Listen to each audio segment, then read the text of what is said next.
Hey, what's up? It's Philip from Easy Tutorials, and today I will show you how to translate on Google Chrome. For example, if I go to Wikipedia and choose another language, Google Chrome will ask you to translate over here. So you can choose the Italian or English. If you choose English, it will translate the site to English. If you click over here these three little dots, you can choose a language. You can always choose to translate Italian. Never translate this site and page is not in Italian. You can add some commands over here. But most of all, you just click on English and it will translate your website to English. You can see the translation button up here.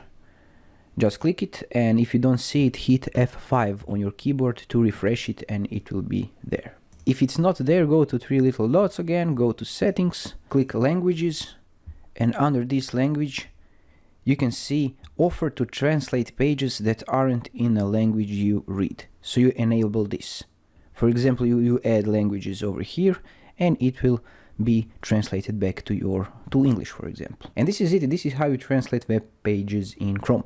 I hope this tutorial was helpful to you. If it is, drop some like and comments below, and see you in some other tutorial. Bye bye.